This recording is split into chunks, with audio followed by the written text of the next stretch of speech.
नमस्कार सभी दर्शकों को। नमस्कार। आज का हम अपना लाइव सेशन शुरू करने जा रहे हैं।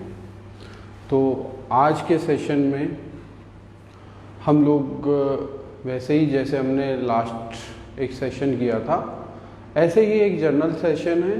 हर एक आदमी क्या योगाभ्यास कर सकता है और जिससे उसको समुचित लाभ मिल सके, हर रोगों से बचा जा सके, अपने आप को स्वस्थ रखा जा सके और खुश रहा जा सके।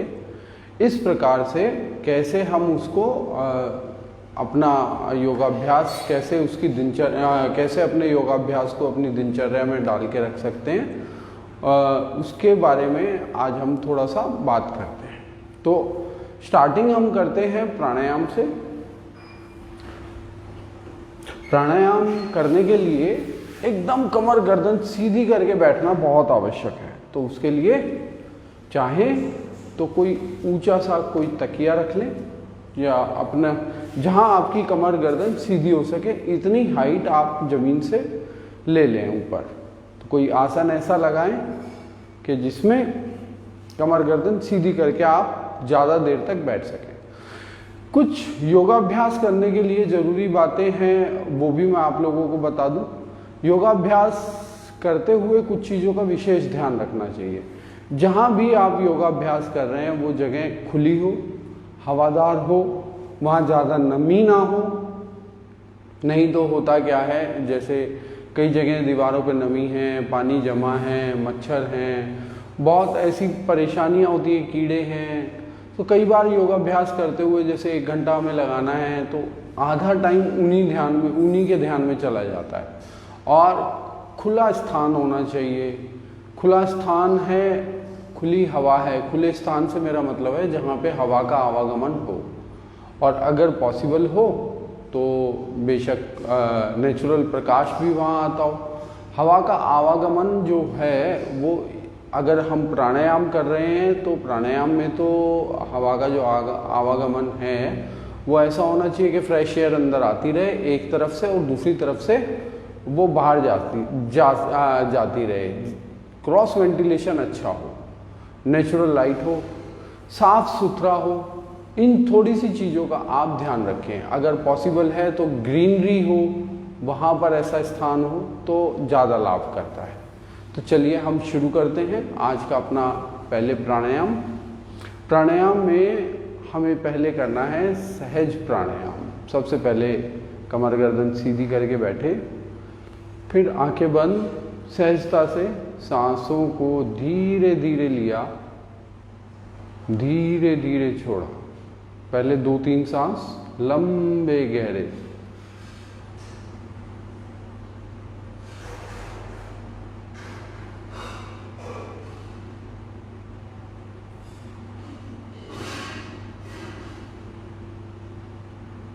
अब सांस को लो 5-6 सेकंड में, फिर थोड़ा सा रोको और फिर उसको 8-10 सेकंड में बाहर निकालो सहजता से, धीरे धीरे।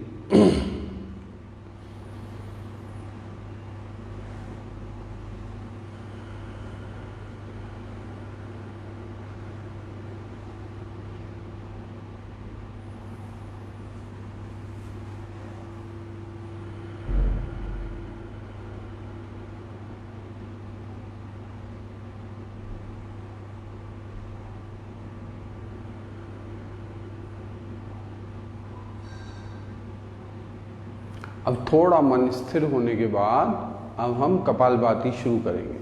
कपालभाति शुरू करते हुए आज मैं कपालभाति का एक और वेरिएशन आपको बताता हूँ। कपालभाति, ये भी कपालभाति है। इसको राइट नॉस्ट्रल को बंद किया और लेफ्ट से ब्रीथ आउट किया, फिर लेफ्ट को बंद किया, राइट से ब्रीथ आउट किया। कंटिन्यू इसी तरीके से ब्रीद आउट करते रहना है जैसे हम कपालभाति में करते हैं ना। बाकी सब कुछ सेम है जो कपालभाति में। हर ब्रीद आउट के साथ गुदा द्वार ऊपर उठेगा, मन ही मन में हूं की ध्वनि मन ही मन में, मुंह से नहीं। और स्टमक अंदर जाएगा, ब्रीद आउट होगी। ये नॉर्मल जो भी हमारे कपालभाति के रूल्स हैं मैं आप लोगों को पहले भी बता चुका हूँ। कुछ लोग नए हर बार जुड़ते हैं इसलिए वो बार बार रिपीट करना पड़ता है। तो इस प्रकार से 2 मिनट का अभ्यास हम पहले कपालभाति का कर लेंगे। इससे होता क्या है, इस वाले कपालभाति के वेरिएशन से दोनों नॉस्ट्रल खुल जाते हैं, अच्छे से खुल जाते हैं। फिर बाकी का जो भी हम प्राणायाम करते हैं या आसनों का अभ्यास करते हैं उसमें बहुत अच्छे से बेनिफिट होता है। चलिए फिर शुरू करते हैं थोड़ा।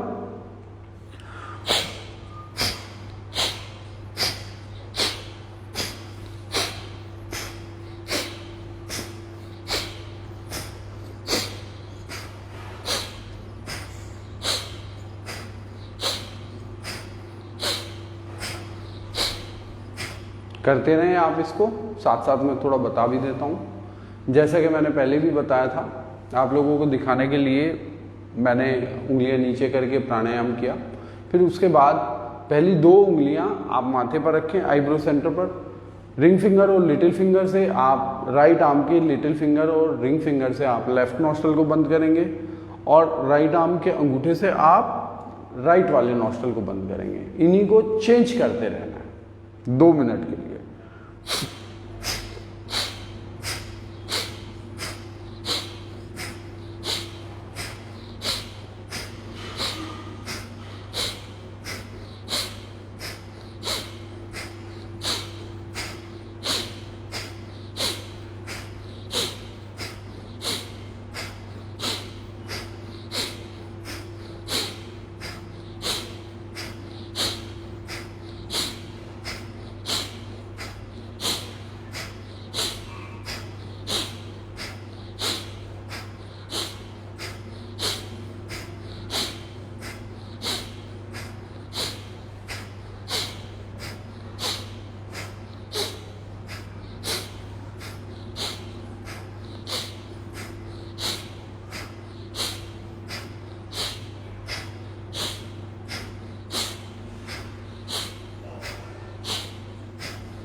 अब थोड़ा सा आराम। प्राणायाम करते हुए मुद्रा का भी बड़ा एक विशेष महत्व है। मुद्रा शरीर में जिस भी चीज की, हमारे शरीर 5 तत्वों से बना हुआ है, 5 तत्वों में अब आप देखें जिस भी चीज की शरीर में कमी है, कोई रोग हो गया है तो किसी आयुर्वेद विशेषज्ञ या योग विशेषज्ञ आपको बता पाएंगे कि आपके शरीर में कौन सा तत्व कम हो गया है या बढ़ गया है। और आजकल तो बड़ी अच्छी स्कैन करने की मशीनें भी आ गई हैं जिनसे पता लग जाता है। तो उसी मुद्रा को हम लगा के उस तत्व को बैलेंस कर सकते हैं। जैसा कि आप लोगों को पता है 5 तत्वों से ही हमारा शरीर बना है। कोई भी तत्व जब कम हो जाता है या बढ़ जाता है तो हमारे शरीर में रोग आने लगते हैं और फिर उसके बाद वात पित्त कफ, है ना।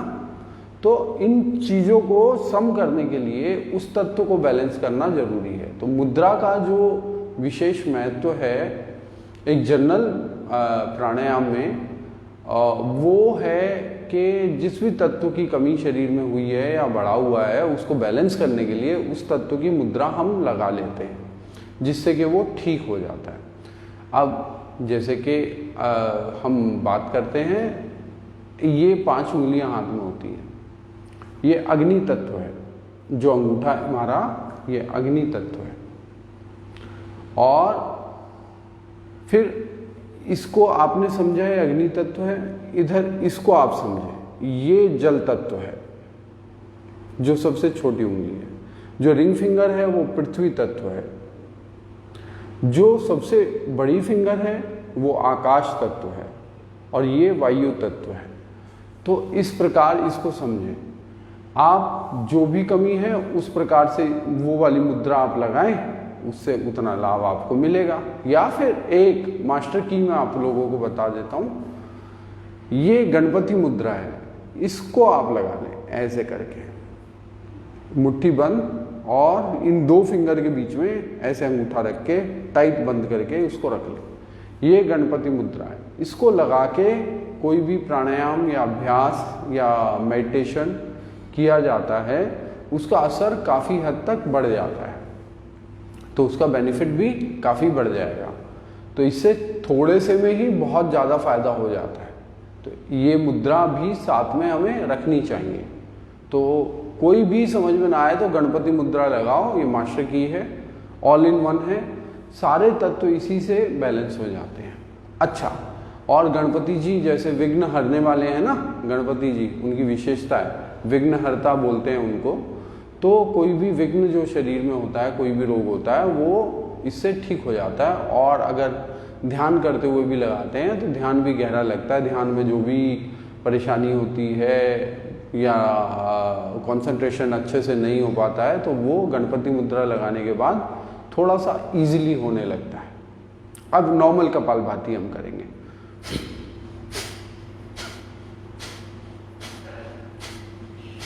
सांस बाहर, स्टमक अंदर और मनीमन हूं की ध्वनि, और गुदा द्वार को ऊपर खींचना है हर स्ट्रोक में। जब सांस को बाहर निकालेंगे तो गुदा द्वार को ऊपर खींचना है।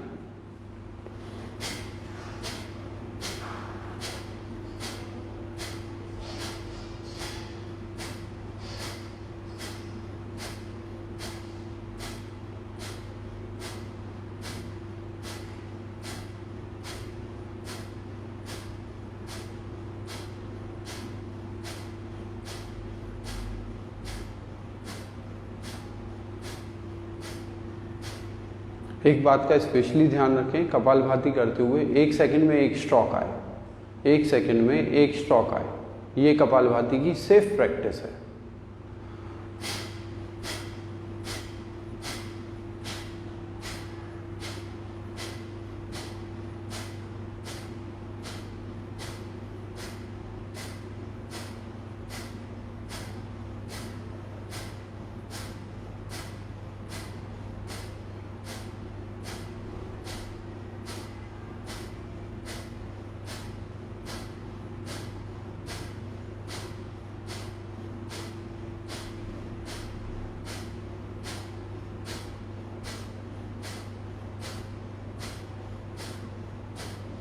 पाँच से 10 मिनट कपालभाति का अभ्यास रोजाना हमें करना चाहिए। और फिर अगर वो उनके रोग विशेष में भी लाभ करता है, जैसे कोई इस प्रकार का रोग है, हार्ट से रिलेटेड कोई समस्या है, लंग से रिलेटेड कोई समस्या है, एस्थमेटिक हो या डायबिटीज़ है, तो कपालभाति को थोड़ा आप बढ़ाकर इसको 15 से 20 मिनट भी लेकर जाया जा सकता है। अदरवाइज एक जनरल प्रैक्टिस में 5 से 10 मिनट कपालभाति और उसके बाद फिर बाकी के प्राणायाम जो ज़रूरत है आपकी। तो हम लोग आज 2 प्राणायाम कवर कर रहे हैं, कपालभाति और अनुलोम विलोम। मैं पहले भी आप लोगों को ये प्राणायाम अच्छे से बता चुका हूँ, फिर भी बार बार मैं रिपीट इसलिए कर देता हूँ कि हर बार कोई नए लोग जुड़े होते हैं। अब प्राणायाम की मुद्रा हमने गणपति मुद्रा बना के रखी है और ये मुद्रा आप बना के रखें। पहली 2 उंगलियां माथे पर, राइट आर्म के राइट अंगूठे से राइट नॉस्ट्रल बंद किया, लेफ्ट से सांस को लिया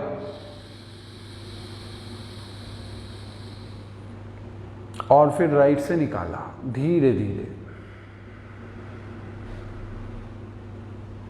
फिर राइट से लिया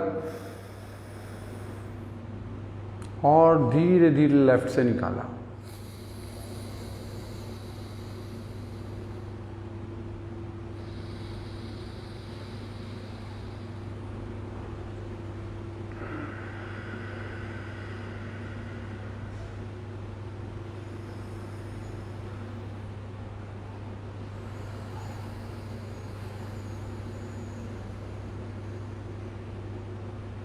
ऐसे ही लगातार इसको चलने दें।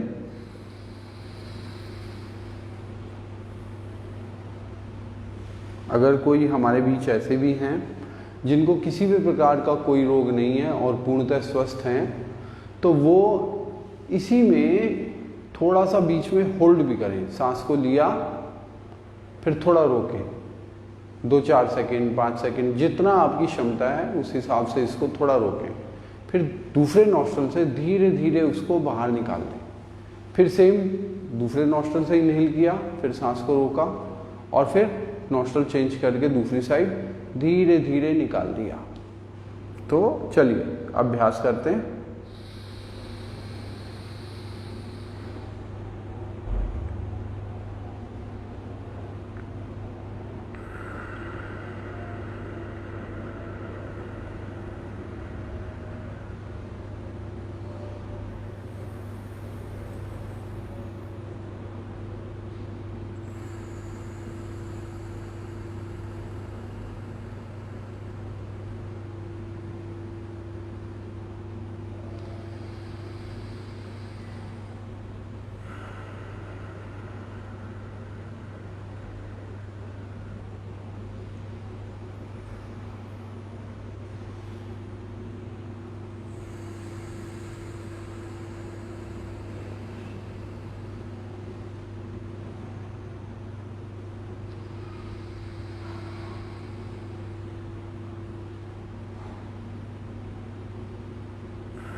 अभ्यास करते रहें कंटिन्यू। थोड़ा थोड़ा बीच बीच में हम इसके बारे में आपको इसकी विशेषताएं बताते रहते हैं। तो अगर किसी को आर्टरीज में ब्लॉकेज है उसके लिए बहुत अच्छा प्राणायाम है। डायबिटीज़ के लिए अभी मैंने जैसे कि बताया था, ये सब तो है ही। हमारी बॉडी के अंदर एक सिस्टम होता है सिंपैथेटिक सिस्टम और पैरासिम्पैथेटिक सिस्टम। इस प्राणायाम को कुछ देर इसका अभ्यास करने से वो सिस्टम एक्टिव हो जाता है। वो एक्टिव होता है तो बॉडी के अंदर जो चीज़ें बढ़ी हुई होती हैं सामान्य स्तर से वो कम होने लगती हैं, जो कम होती हैं वो बढ़ के सामान्य होने लगती हैं। तो ये पूरी बॉडी को बैलेंस करता है। ये ऐसा प्राणायाम है, देखो ये वजन को बढ़ाने में भी काम आता है, ये वजन को घटाने में भी काम आता है, दोनों में काम आता है। अब इसमें लॉजिक कई लोग लगाते हैं, यार ऐसा कैसे हो सकता है, एक चीज़ है जिससे वजन बढ़ रहा है, एक चीज़ है जिससे कम हो रहा है। तो ये असल में ये बॉडी को बैलेंस करता है। जिसका वेट कम होता है थोड़ा बढ़ा देता है, जिसका वेट ज़्यादा होता है उसी का वेट कम भी कर देता है, उसको सामान्य ले आता है। जितना उसके एज, हाइट और उसका टोटल बॉडी का स्ट्रक्चर देखते हुए जितना होना चाहिए उतना ये कर देता है।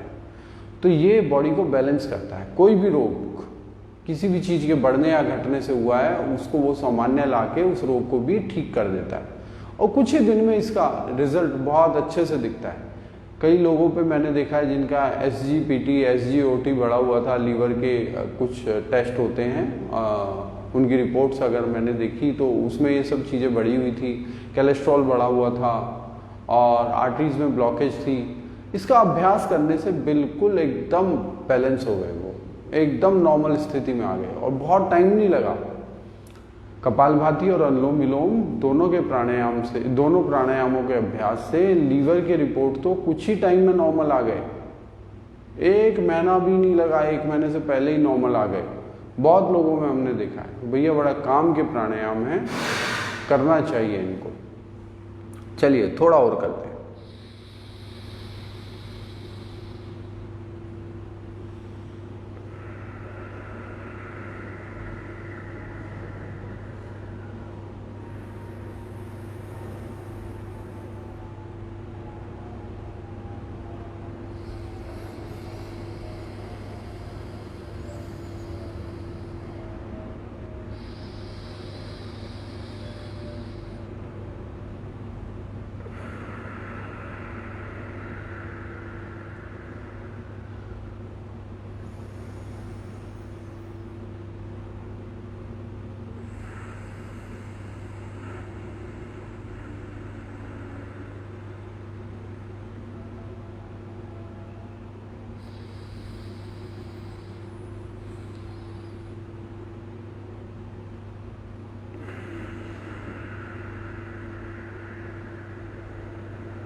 बस आराम से आराम से। अब भाई कई लोगों को और भी कई सारी समस्या होती हैं, जैसे कई माताएं बहनें हैं, उनको भी बहुत सारी समस्याएं होती हैं। हर रोग का नाम ले पाना तो बड़ा कठिन हो जाता है। हर रोग के अंदर ये अनुलोम विलोम प्राणायाम लाभ करता है। ये शरीर की जो भी अशुद्धियाँ होती हैं उनको कम करता है, अशुद्धियों को कम करते करते ख़त्म करता है, बॉडी को बिल्कुल प्योरीफाई कर देता है और मल रहित कर देता है। मल जब कम हो जाते हैं तो शरीर वैसे ही स्वस्थ होने लगता है और बॉडी को बैलेंस तो करता ही है, जैसे मैंने बताया। तो हर रोग में इसका काम है। कोई भी रोग हो, अनुलोम विलोम को अगर किया जाए तो उससे यकीनन लाभ मिलता है। अब कई लोग हमारे बीच में थायराइड के पेशेंट भी हैं। थायराइड का हालांकि मैं कवर कर चुका हूँ, थायराइड बहुत फैला हुआ है आजकल, तो उसके बारे में भी हम लोग कुछ कर लेते हैं। उज्जाई प्राणायाम जो कि थायराइड के लिए बहुत अच्छा है। ईएनटी के कोई भी रोग, गले से ऊपर के कोई भी रोग अगर हैं शरीर में, तो इसके करने से पूरा लाभ उनको मिलता है और वो रोग ठीक होते हैं। और थायराइड का तो ये एकमात्र इलाज है, सबसे कारगर इलाज है, इससे यकीनन ठीक होता है। हालांकि थायराइड के बारे में मैंने अभी आपको सर्वाइकल वाला जो हमारा एपिसोड था और बैकएक वाला, उसमें मैंने कवर किया था, वो उसमें भी था। और आज भी हम जैसे बात कर ही रहे हैं, थायराइड और पैराथायराइड ग्लैंड को एक्टिव करता है, बहुत अच्छे से उसको बैलेंस कर देता है। और अगर आपको हाइपोथायराइड है तो भी इससे लाभ मिलेगा, हाइपरथायराइड है तो भी इससे लाभ मिलेगा। ये काम का प्राणायाम है। और कुछ लोगों को खराटे लेने की आदत होती है, तो भाई खराटे तो वो लेते हैं, परेशान सारे घर वाले होते हैं, तो वो भी इससे ठीक हो जाते हैं। तो काफ़ी अच्छा प्राणायाम है। उज्जाई प्राणायाम के लिए गले को टाइट करके गले से सांस को भरना है। जैसे कबूतर गुटरगू करते हैं ना, कबूतर उज्जाई प्राणायाम ही करते हैं। वो उन्हीं कबूतर के जैसे गले को टाइट करके वो हमेशा सांस लेते हैं, तो उसी प्रकार से प्राणायाम है। एक एग्जाम्पल, जैसे बचपन में हम लोग करते थे मुंह खोल के ऐसे, वही हमें मुंह बंद करके नाक से लेना है, बस ऐसे होता है। मुंह खोल के गले से जब सांस लगती हुई जाती है तो ऐसे साउंड करते हैं, ऐसे ही हमें नाक से करना है।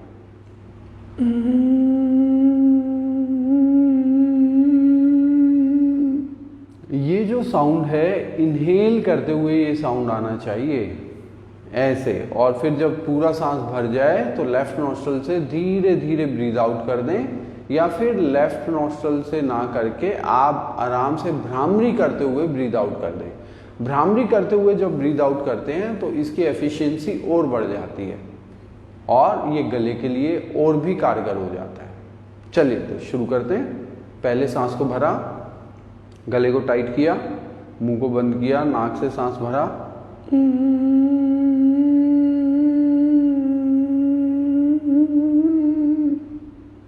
और फिर लेफ्ट नॉस्ट्रल से धीरे धीरे आउट।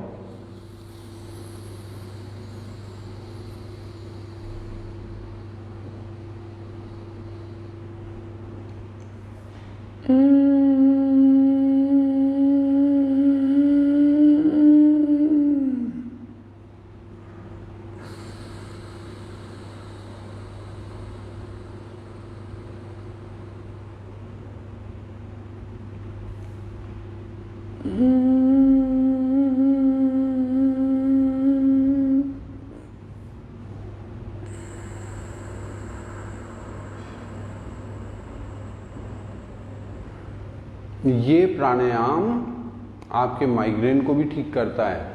अच्छा, ये प्राणायाम स्टूडेंट्स के लिए बहुत लाभकारी है। इससे मेमोरी बढ़ जाती है और बड़ी शार्प मेमोरी हो जाती है बच्चों की।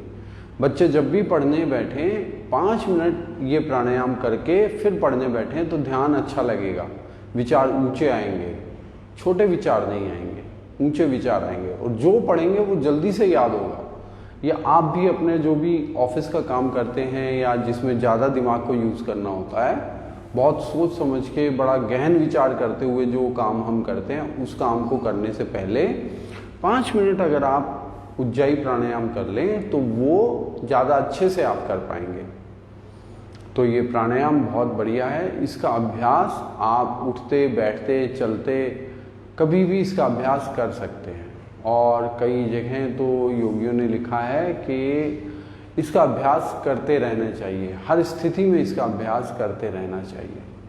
बहुत ऊंचे प्राणायाम, ये बहुत ही ऊंचे स्तर का प्राणायाम है और हेल्थ को तो अच्छी करता ही है, हमारा जो बौद्धिक स्तर है उसको बढ़ाता है और ऊंचे विचार आते हैं। चलिए अब इसके साथ हम करेंगे भ्रामरी प्राणायाम। सांस को लेना तो है उज्जाई में और छोड़ना है भ्रामरी से।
इस प्रकार खूब लंबा इसका अभ्यास करें।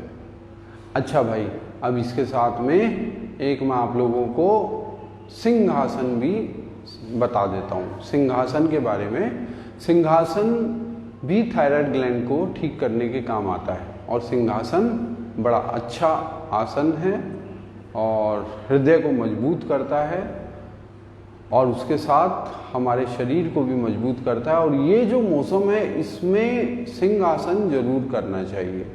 इस मौसम में गले के रोग आते हैं, कफ बढ़ता है, तो सिंहासन इसमें बड़े काम का आसन है। तो चलिए, सिंहासन को 2-3 प्रकार से किया जाता है। सिंहासन को सबसे पहले तो हम ऐसे ही करते हैं, एक नॉर्मल तरीका, ऐसे ही सुखासन में बैठे, सुखासन में बैठ के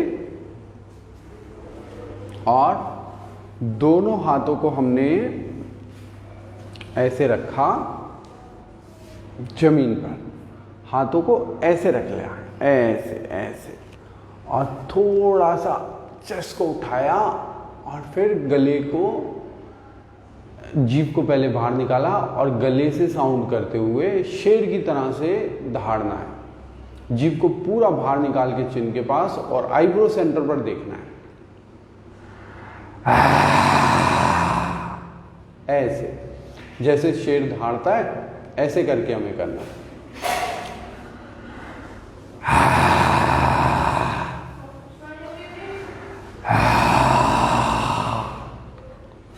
तो ये सिंहासन का एक बड़ा ही नॉर्मल सा वेरिएशन मैंने आपको बताया, जिसको कोई भी कर सकता है, आराम से ऐसे किया जा सकता है। इसको करने के 4-5 वेरिएशन है, मैं आपको सारे ही बता देता हूँ ताकि कभी भी कंफ्यूजन ना हो इसको करते हुए। अब सुखासन में तो हमने किया, अब इसको हम पद्मासन लगाते हुए करेंगे। पद्मासन लगाते हुए, पहले पद्मासन लगाएं, पद्मासन लगाकर और फिर उसके बाद आप ऐसे नीज के ऊपर आए और हाथों को रखा आगे, जैसे मैंने बताया था। ऐसे नहीं रखना, ऐसे रखना है, ऐसे रखा और फिर कमर को थोड़ा सा डाउन ले आए नीचे, ऐसे ऐसे, और फिर शेर की तरह से सेम वही, जीभ को बाहर निकाला,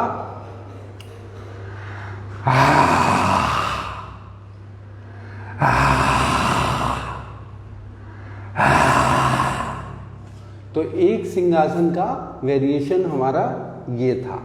पर हर कोई तो पद्मासन नहीं लगा सकता है ना, तो सुखासन में भी इसको किया जा सकता है। फिर इसको वज्रासन में भी किया जा सकता है। वज्रासन में बैठे और वज्रासन में बैठ के दोनों हाथों को इधर रखा घुटनों के ऊपर, और फिर चेस्ट को पूरा उठाया शेर की तरह से, और आंखों को बिल्कुल शेर की तरह से पूरा खोलते हुए जीभ को मैक्सिमम बाहर निकालकर फिर शेर की तरह से दहाड़ना है। देखो भाई, जो सिंहासन है, एक मैं जरूरी बात आपको बताऊं, सिंहासन और सिंह गर्जना दोनों अलग अलग है। हम इन दोनों को मिला के कर रहे हैं। जब हम सिंहासन, तो ये है कि इस मूवमेंट में हम ऐसे जीभ निकाल के आंखों को खोल के शेर की धारणा करके हम बैठते हैं, वो हमारा हो गया आसन, सिंहासन। बट जब उसमें हम गर्जना करते हैं, वो हो गया सिंहासन के अंदर सिंह गर्जना। तो ऐसा नहीं है कि शेर की तरह से गर्जना करना आसन में जरूरी होता है, बट सिंहासन के साथ जब सिंह गर्जना की जाती है तो उसका लाभ बढ़ जाता है। तो ये मैं मुझे लगा कि क्लियर कर दूं, आप लोगों का थोड़ा सा ज्ञानवर्धन होगा। ऐसे ही बैठे वज्रासन में, ये एकदम सिंपल तरीका है, जो ये सब वेरिएशन नहीं कर पाएंगे वो आराम से इस तरीके से कर लें।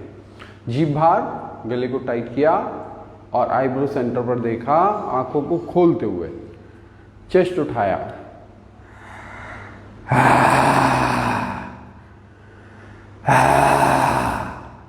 एक वेरिएशन इसका ही है। दूसरे वेरिएशन में आप फिर इसको घुटनों को खोल लें, पीछे एक पैर के ऊपर दूसरा पैर, घुटनों को खोलें और आगे हाथों को ऐसे रखें, और फिर शेर की तरह से फिर दहाड़ें। जीभ बाहर, आंखें खोल लें मैक्सिमम, आईब्रो सेंटर पर देखें।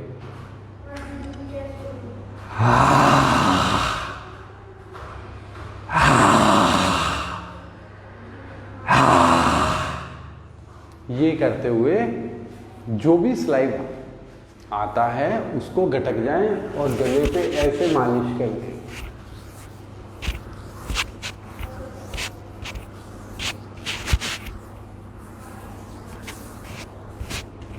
ये बहुत काम का आसन है, इस मौसम के हिसाब से इसको करना चाहिए। ऐसे ही आज मैं आप लोगों को एक दूसरा आसन और गोमुख आसन में आप लोगों को बताता हूँ। गोमुख आसन के भी कई सारे वेरिएशन हैं। गोमुख आसन हमेशा जरूरी नहीं होता एक पैर के ऊपर एक पैर रख के ही किया जाए। इस वज्रासन में बैठ के भी गोमुख आसन किया जाता है और सुख आसन में बैठ के भी गोमुख आसन किया जाता है। फिर गोमुख आसन जो पूरा कंप्लीट है, जो वेरिएशन प्रचलित है वो भी मैं आप लोगों को बताऊंगा। तो ऐसे बैठे, राइट आर्म को उठाएं ऊपर और पीछे लेकर जाएं और ऐसे करके एल्बो को बेंड करते हुए नीचे ले आएं। लेफ्ट आर्म को साइड में खींचें, फिर पीछे लाएं और पीछे जाकर दोनों हाथों को पकड़ लेना है आपस में ऐसे, और सीधी कमर करके बैठे। गोमुख आसन ये आपके कंधों को, लंग्स को, गर्दन को मजबूत बनाता है। लंग्स से रिलेटेड जो भी रोग है उसमें बड़ा लाभकारी है। जैसा एक कोविड वाला टाइम आया था तो उस टाइम पे ये आसन बहुत लाभकारी था। अभी भी किसी को अगर हो जाए तो इस आसन को करके बहुत ताकत ना लगाएं, थकाएं ना बॉडी को, आराम से ऐसे करके और ब्रीथ करें। इस आसन की एक खासियत क्या है, इस आसन को करने से नॉर्मली वैसे तो हमारा सांस है वो दोनों लंग्स में जाता है। इस आसन का जब हम अभ्यास करते हैं तो एक लंग आंशिक रूप से थोड़ा टाइट हो जाता है, उसमें कम सांस जाती है, और दूसरे लंग में थोड़ा सांस का जो इनहेल करते हुए सांस ज़्यादा जितनी आनी चाहिए उससे थोड़ी ज़्यादा आने लगती है। तो एक लंग में सांस कम आती है, एक में थोड़ी ज़्यादा आती है। तो ये करने का फ़ायदा क्या है कि उस लंग के अंदर जो भी ब्लॉकेज आ गई है पोल्यूशन की वजह से या स्मोक की वजह से या किसी भी कारण से, वो खुलने लगती है। तो लंग कैपेसिटी बढ़ाने के लिए बड़ा ही काम का आसन है। सेम उसी प्रकार से दूसरी साइड भी इसका अभ्यास करें और इसमें डीप ब्रीथ जरूर करें। अगर इसमें डीप ब्रीदिंग नहीं की तो इसका लाभ नहीं है।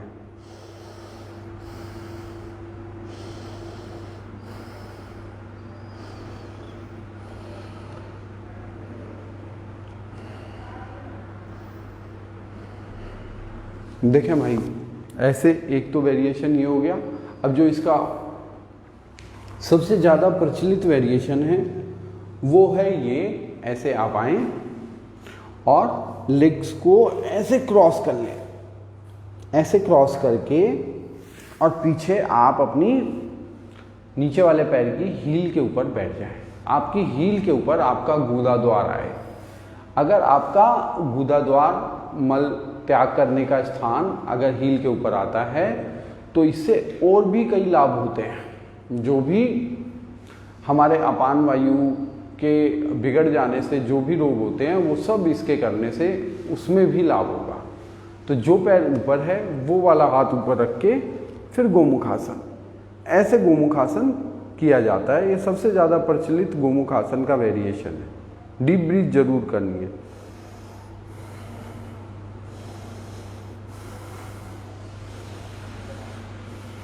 चार पांच अच्छी लंबी गहरी सांसें। फिर उसके बाद चेंज करें आप, दूसरी तरह से हम इसको करेंगे। 1 घंटे में 10-20 आसन करने जरूरी नहीं है भाई। अगर 5-7 आसन भी अच्छे से हो जाएं तो बहुत बढ़िया है। कई लोग तो मैंने देखा है 25-30 आसन तक ले जाते हैं। हम भी कई बार अपनी क्लासेस में कराते हैं। पर अच्छे से आसनों का अभ्यास अगर किया जाए तो 7-8 आसन ही अच्छे से हो पाते हैं। ऐसे बैठे, जो पैर ऊपर है वो वाला हाथ ऊपर, दूसरा हाथ पीछे से गया और दोनों हाथों को एक दूसरे में पकड़ लिया हमने, टाइट किया और फिर डीप ब्रीथ किया।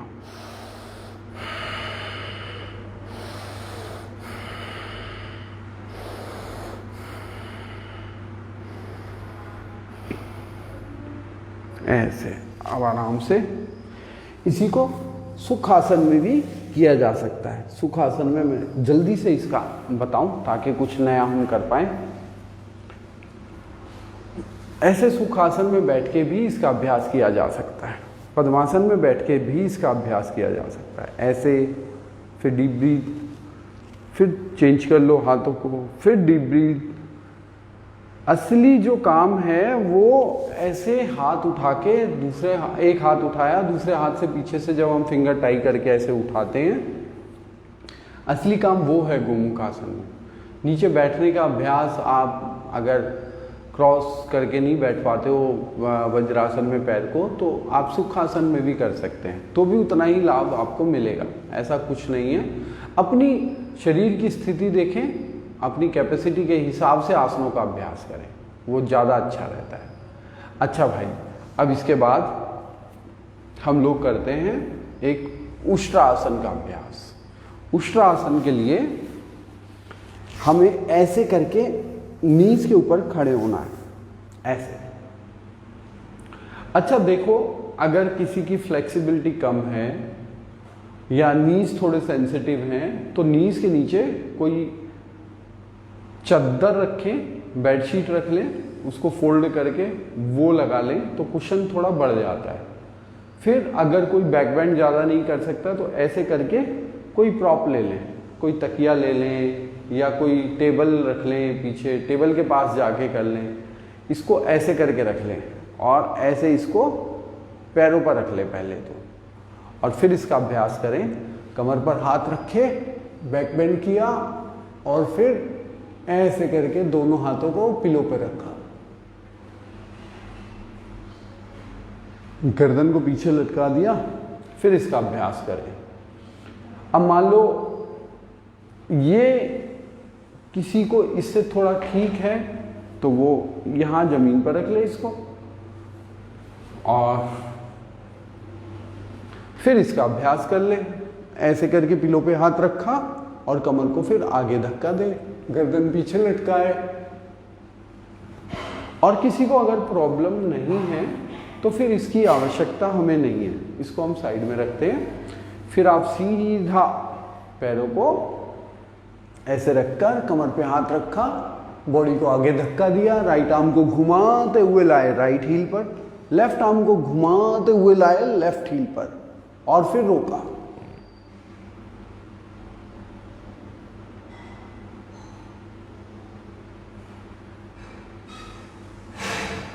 कुछ देर रोके, 10-20 सेकंड से शुरू करें।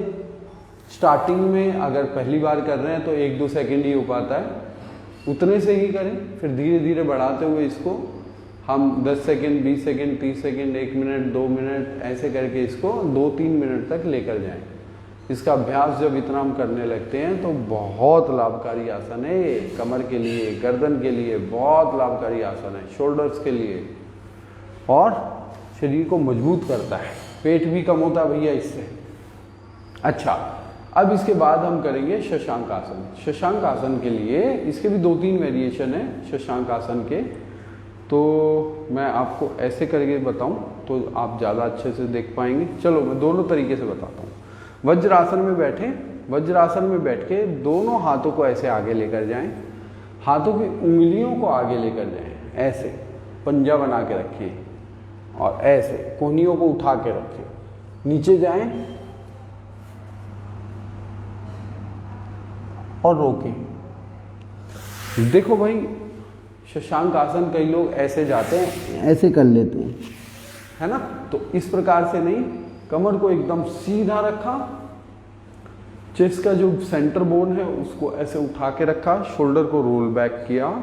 अब एकदम सीधे करके लोअर बैक से आप जाएं, चेस्ट को ऐसे ही उठाते हुए, जितना आप आराम से जा सके उतना जाएं। जहां लगे कमर की शेप खराब हो रही है वहां पर रुक जाएं, ऐसे, और सामने देखें। आपके हिप्स आपकी हील से नहीं उठेंगे, ऐसे करके। अब मैं आपको फ्रंट से दिखा दूं ताकि आप अच्छे से समझ पाएं।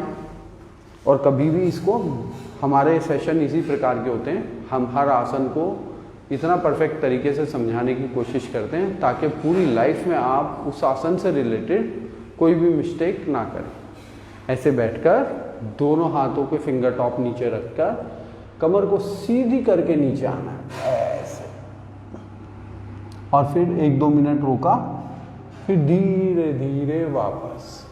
अब मान लीजिए ये तो आपका लेवल एकदम इजीली आपने अचीव कर लिया। अब इससे थोड़ा हम आगे बढ़ते हैं, तो इसमें अब हम आगे से नीज को खोल लेंगे।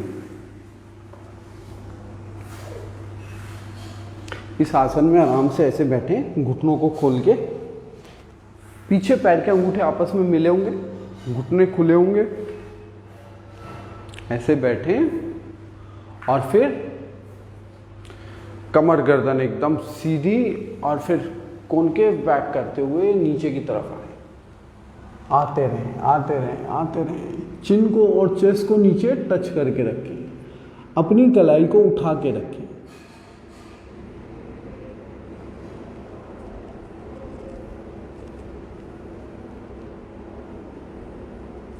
चिन और चेस्ट को नीचे टच करना है। जब हम कलाई को ऐसे उठा के रखते हैं तो हमारा हाथ ऊपर उठा और हम चेस्ट को नीचे लेकर गए तो हमारा शोल्डर ज्वाइंट थोड़ा ज़्यादा खुलता है, तो इस आसन का लाभ हमें ज़्यादा मिलता है।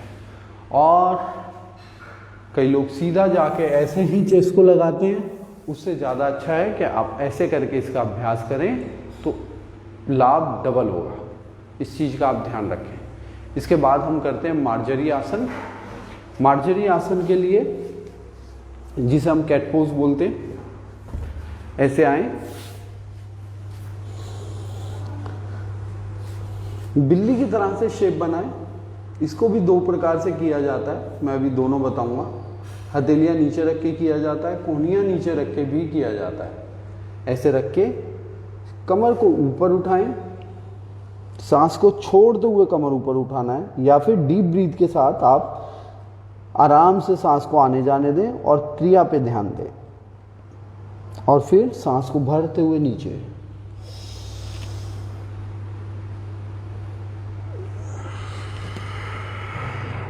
जब हम ऊपर की तरफ जाएंगे तो बॉडी को थोड़ा सा पीछे खींच देना है, नीचे की तरफ आएंगे तो थोड़ा सा आगे आ जाना है और गर्दन उठा लेनी है। पीछे जाते हुए गर्दन ऐसे करके चिन को टच करना है चेस्ट बोन पे, फिर उसके बाद पूरा ऊपर उठाना है ऐसे। ये मार्जरी आसन है। इसका एक वेरिएशन ऐसे भी होता है, एल्बोज को नीचे रखा, फिर सांस को लिया,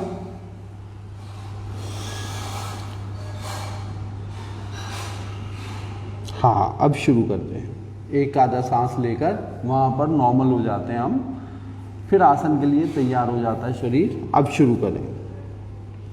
सांस को लेते हुए आगे से ऐसे, फिर सांस छोड़ते हुए स्पाइन ऊपर,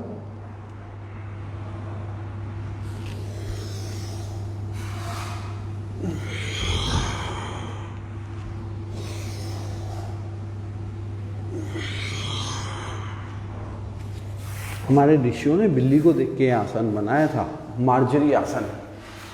बिल्ली ऐसे ही अंगड़ाई लेती है, बिल्ली को जब भागना होता है तो ऐसे ही अंगड़ाई लेती है और एकदम भागती है। तो इस आसन को करने से बिल्ली जैसी फुर्ती आती है, कमर भी बिल्ली जैसी पतली हो जाती है। बड़े ही काम का आसन है और बहुत इफेक्टिव है, इजी आसन है, कोई भी आराम से कर सकता है, बहुत इजी आसन है। अब ऐसे ही इसी प्रकार बैठकर वज्रासन में और शरीर को गिरा दें आप लेफ्ट साइड ऐसे, और दोनों हाथों को रख लें नीचे,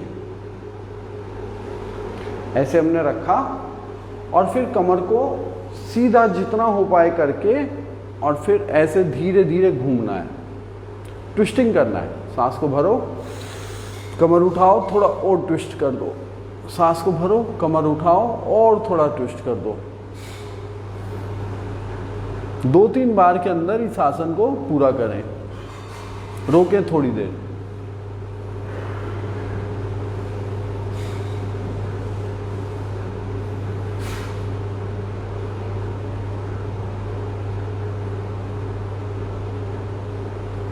आ जाएं वापस।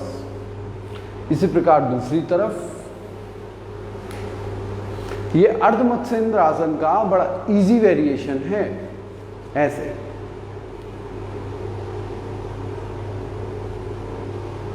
सांस भरा, कमर उठाया, स्पाइन को स्ट्रेट किया, चेस्ट अप की, और फिर और घूम गए। फिर सांस को भरा, फिर थोड़ा सीधा करके फिर और घूम गए। जितनी आपकी क्षमता है उस हिसाब से इसको आप करें। इसको और भी कई तरीके से किया जा सकता है अर्ध मत्स्येंद्र आसन को। अर्ध मत्स्येंद्र आसन के लिए ऐसे बैठकर एक पैर को ऐसे उठाया, और हमने जैसे हमने लेफ्ट पैर को उठाया, राइट थाई के नीचे रखा, फिर राइट पैर को नीचे बेंड करते हुए लेफ्ट घुटने के पास रखा।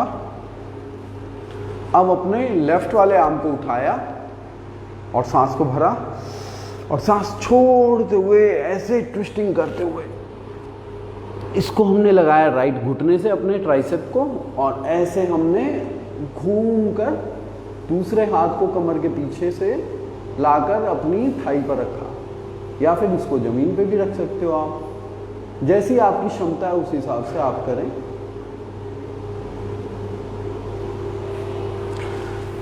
जिनको भी डायबिटीज है उनके लिए बहुत काम का आसन है ये। इस आसन का अभ्यास जरूर करें, 3-4 बार इसका अभ्यास करें।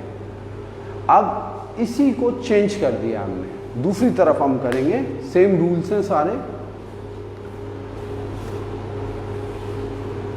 उठाया राइट आर्म, और यहाँ पर एल्बो लगाकर हमने ये राइट लेग को पकड़ा और फिर ट्विस्ट किया।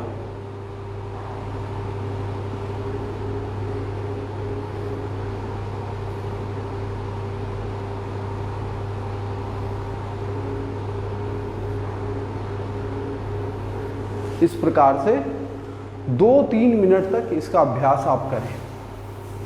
तो ये बड़े ही काम का आसन है।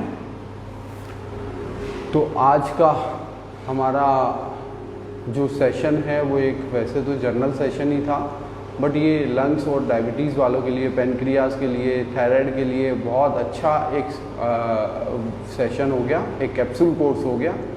अगर ये प्रॉब्लम आपको है, आप इनका अभ्यास करते हैं तो यकीनन आपको उन सब चीज़ों में लाभ मिलेगा। तो इसी के साथ आज का हम अपना योगाभ्यास का ये सेशन ख़त्म करते हैं और नेक्स्ट संडे हम फिर से आप लोगों से मिलेंगे 8 से 9। बहुत बहुत धन्यवाद आप लोगों का जुड़ने के लिए। धन्यवाद।